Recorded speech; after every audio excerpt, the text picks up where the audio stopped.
probably came right about where that radio tower is, maybe a little to the left. Yeah. And then I think this was all open field in 1966. But So is that, where do you think the pony farm was? Just right I about think it was down right there? down here in this hollow. I think the racetrack was probably right here. Right. Hey, how you doing? My name's Bonar, Menninger, and I'm standing here with my good friend Phil Thompson on Burnett's Mound, southwest of Topeka, Kansas. In 1966, 45 years ago this summer, an EF5 Tornado came across this open ground up over the ridge and 8 miles straight through Topeka, Kansas. I wrote a book about this event called And Hail Followed With It, and Phil made the maps for my book, and we thought it'd be fun to come out here and retrace the damage path. So we just want to show you some of the sites and some of the people that were in the book where the events occurred. In 1966, this was all open ground, and needless to say, these subdivisions weren't here. There was a pony farm at the base of this ridge, and the tornado came directly through.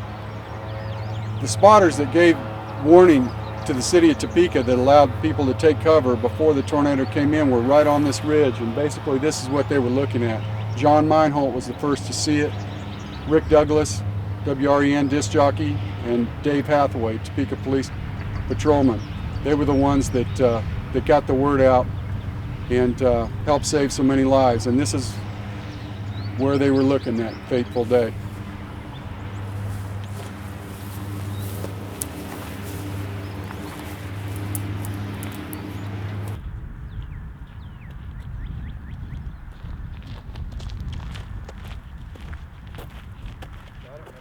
Pretty much see the whole story from here, you know, from where the tornado came across the mound, where the spotters were, the water tank, the overpass, the trail to the Capitol Dome. It was a half mile wide as it came through here, swept across this water tank. There was a legend associated with Burnett's Mound. Supposedly Indians were buried here, and the Great Spirit would always protect this area from tornadoes as long as this burial ground wasn't disturbed.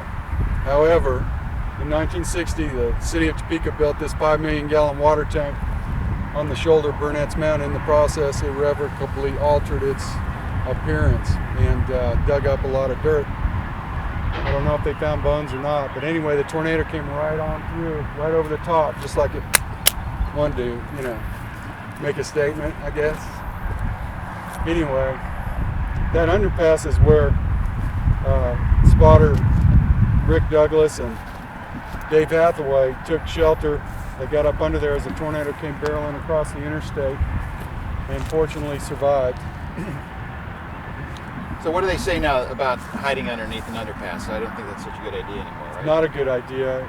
You're up above, you're high, you can get hit by debris. The wind is actually accelerating due to the Venturi effect when it's coming through an underpass. Yeah. So it's the last place you want to go. It's a common misconception that an underpass is safety, but it's not. These guys were very fortunate. Right.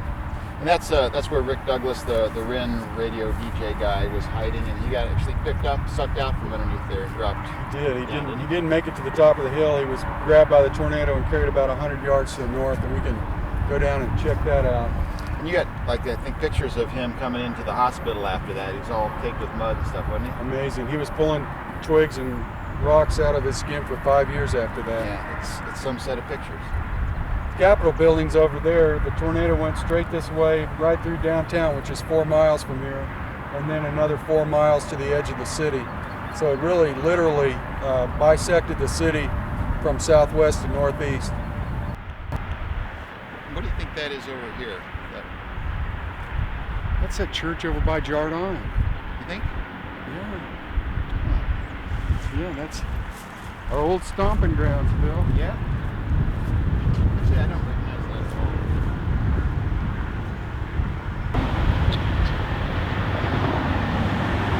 We're down here now at the I-470 underpass. This is Gage Boulevard. A tornado came over to Burnett's Mound, which you can't see behind us. And it's here that storm spotter Rick Douglas and Dave Hathaway, Topeka policemen, saw cover with a half dozen other people climbed up underneath there.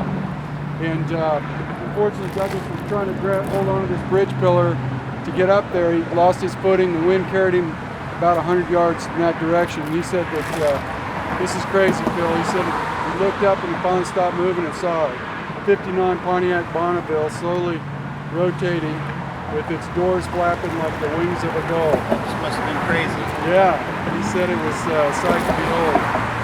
So back then, this was just a two-lane road. I think they had the overpass because that's what the aerial photographs that I looked at had. They had anticipated a build out of the road, and people were coming, north and south, and all stopped here. Stopped here and saw cover as the tornado crested Burnett's Mound. Remember, it's 5,000 feet tall. It was like a monster coming over that hill. It had to be a terrifying experience.